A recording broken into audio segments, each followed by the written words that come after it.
성도 여러분, 말씀의 자리에 나오신 여러분들을 환영합니다. 이제 안식일 예비일이 되었습니다. 주님 만나기를 준비하여 성막에 임재하시는 영광의 하나님을 뵙는 복된 안식일 맞으시기를 축원합니다. 우리 기도로 말씀의 시간을 열겠습니다. 아버지 하나님, 지난 한 주 동안 또 한 기 동안 여기까지 인도해 주셔서 감사합니다. 말씀을 주셔서 읽고 연구하게 해주시니 감사합니다. 이 말씀들을 함께 나누며 배울 안식일 학교와 또 교과 반원들을 주셔서 감사합니다. 안식일 학교를 통하여 그리스도의 장성한 분량에 이르기까지 성장하는 자녀들 되도록 인도하여 주시옵소서.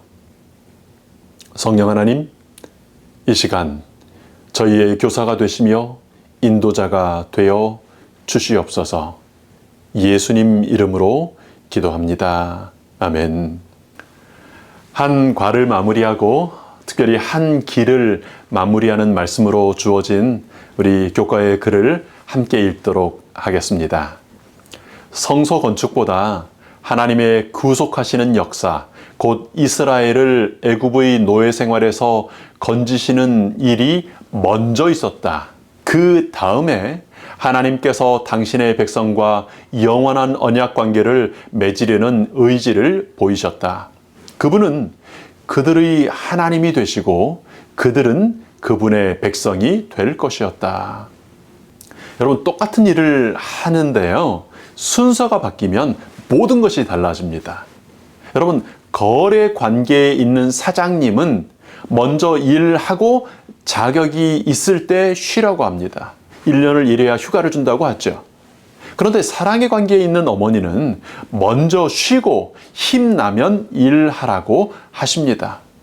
일하고 쉬고, 쉬고 일하고, 똑같이 두 가지 일을 하는 건데 순서에 따라 우리의 마음도 그 관계의 양상도 달라지는 것입니다. 하나님 앞에 나아가는 사람들이 똑같은 일을 하면서도 순서를 뒤집어서 율법주의적인 삶을 살게 되기도 하고 정말 기쁨 가운데 은혜로 살기도 합니다. 힘이 나서 감격으로 살기도 하고요. 두려움 가운데 억지로 하기도 합니다. 구속하시는 역사를 보기 전에 성소 건축을 먼저 하려고 하는 사람들이 있습니다. 구속하시는 기쁨을 알려주기도 전에 성소 짓는 법을 먼저 가르치려고 하는 그런 교회도 있습니다. 출애굽 당시의 사람들을 대하실 때나 성육신하셔서 사람들을 대하실 때나 하나님의 방법은 늘 동일합니다. 예수님은 사람들의 필요에 관심을 보이셨고요. 사람들의 필요를 채우신 이후에 그들이 충분히 은혜를 받은 이후에 복음을 선포하시고 나를 따르라고 하셨다고 영감의 글은 기록하고 있습니다. 잘 믿고 신실한 제자가 되면 고쳐주겠다고 하신 적이 한 번도 없습니다. 성소 건축보다 구속하심, 곧 노예 생활에서 건지시는 일이 먼저였습니다. 그리고 나서야 언약 관계로 당신 자신을 죄인들과 함께 묶으실 의향을 보이신 것입니다. 혹 성소 짓는 일을 먼저 하시느라 지치신 우리 믿음의 가족들이 있으십니까? 구속하시는 하나님께 이제라도 더 먼저 나아가시기 바랍니다. 혹 여러분 다니는 교회에 내 곁에 그렇게 지친 사역자들이 좀 보이십니까? 알게 모르게 부담을 가지고 교회를 다니는 분들을 혹 보신 적이 있으신가요? 구속하시는 하나님을 만날 수 있도록 기도해 주시고 격려해 주시고 함께 해 주시기 바랍니다. 일은 좀 나중에 해도 괜찮습니다. 먼저 구속하시는 역사를 맛보기 위하여 시간을 내어 기도하고 찬양하고 말씀을 깊이 묵상하는 일이 먼저 있어야 합니다. 사랑하고 사랑받는 하나님의 사랑을 체험하는 일들이 먼저 있어야 하는 것입니다. 여러분, 그것이 하나님의 방법이고 하나님의 사랑의 순서입니다.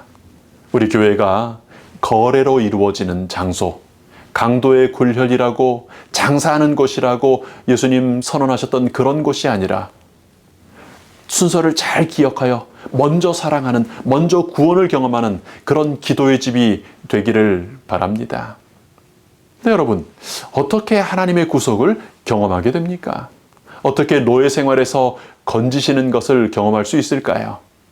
먼저 구속을 경험해야 한다고 했는데 그것도 안 하고 성소 건축도 안 하면서 이제는 그냥 모르겠다, 아무것도 안 한다라고 시간만 보내는 그런 그리스도인들이 점점 많아지는 시대가 되지 않나 싶습니다. 여러분, 어떻게 구속을 경험할 수 있을까요? 교과는 부조와 선지자의 글을 인용하여 이렇게 그것을 설명하고 있습니다. 이리하여 성막과 후에 그 대신 세워진 성전의 봉사에서 백성은 날마다 그리스도의 죽으심과 봉사에 관한 위대한 진리를 배웠고 그들의 마음은 해마다 한 번씩 그리스도와 사탄 사이의 대쟁투의 종국의 사건들, 곧 죄와 죄인들로부터 우주가 최종적으로 정결케 되는 사건을 향해 이끌려 갔다. 성막 혹은 성전에 나와 매일의 제사와 연례 제사를 성실하게 드림을 통해 하나님의 구속의 진리를 배우게 되었던 것입니다. 그리스도와 사탄 사이의 대쟁투의 결말을 성소를 통하여 미리 알게 되는 것입니다. 하나님께서는 우리가 사는 이 마지막 때를 위하여 이렇게 경고하시는 정의를 하셨습니다. 모이기를 패하는 어떤 사람들의 습관과 같이 하지 말고 오직 권하여 그 날이 가까움을 볼수록 더욱 그리하자. 모이기를 패하는 것이 습관이 된 것이 재림이 가까운 마지막 날의 모습이라고 경고하고 있습니다. 하나님께서는 이러한 때를 위하여 성막을 짓도록 우리에게 촉구하시는 것입니다. 순서를 정리해 보면요, 하나님께서 먼저 구원해 주십니다. 죄의 노예, 이집트의 노예로 사는 사람이 스스로 구원할 방법은 없습니다. 그러나 하나님께서 먼저 개입하셔서 하나님의 특별한 능력과 사랑의 힘으로 구원해 주셨습니다. 그렇게 시작된 출애굽에는 분명한 목적이 있습니다. 예배를 드리는 것입니다. 하나님을 만나는 것입니다. 그런데 하나님을 한 번 만났다고 죄인이 영원히 이제는 문제없이 의롭게 살 수 있는 것이 아닙니다. 하나님 앞에서 상을 받고 식사를 하는 특권을 누린 후에 금송아지를 만들었던 그 사람들의 역사는 우리에게 아주 중요한 교훈을 주고 있습니다. 그래서 하나님 만남의 예배가 지속되는 것이 중요합니다. 반복되는 것이 중요합니다. 하나님께서는 영적인 삶의 지속을 위한 거룩한 시스템, 거룩한 습관을 가지도록 안식일과 성막을 주셨습니다. 성막은 누가 짓는 거라고요? 우리가 짓는 겁니다. 사람이 짓는 겁니다. 내가 짓는 것입니다. 무엇으로 짓습니까? 하나님께서 내게 주신 하나님의 선물인 시간과 하나님의 선물인 재물들로 다시 하나님께 돌려드려서 성막을 짓게 됩니다. 하나님께서는 먼저 내게 주시고요, 우리는 또 그것을 하나님께 돌려드림으로 그렇게 성막이 지어지는 것입니다. 그러면 그렇게 지어진 성막이 있을 때 하나님은 반드시 그 성막에 임하셔서 우리와 항상 그 가는 길에 매일 만나 주시는 것입니다. 보시면 하나님과의 관계는 일방적인 것이 아니죠. 계속해서 주시고 돌려드리고 또 다시 임하시고 주시고 돌려드리고 하는 것의 연속입니다. 이제 출애굽기 연구는 이렇게 맞춰지지만 광야 교회 생활은 하늘 가나안에 들어가기까지 계속될 것입니다. 우리가 성막에 임하시는 하나님을 잊어버리지 않고 하나님의 안식일 축복 속에 들어가기를 계속한다면 우리는 마침내 예수님을 닮은 사람들이 되어 영원히 주님과 함께 거하게 될 것입니다. 이 좁은 길, 성막과 함께 가는 광야 길을 하나님과 함께 걷다가 영원히 하나님 나라에 들어가는 재림 성도들 되시기를 축원합니다. 아버지 하나님, 저희들 출애굽기를 통하여 배운 이 교훈, 이스라엘 백성들의 특권과 감격과 또 그들의 시험과 하나님 그들의 실수를 통하여 저희들 배우게 되었습니다. 무엇보다도 그런 죄인들을 먼저 사랑하시고 끝까지 사랑하셔서 찾아오시고 능력 베푸시며 용서하시고 다시 이끌어주시는 하나님을 뵙게 되었습니다.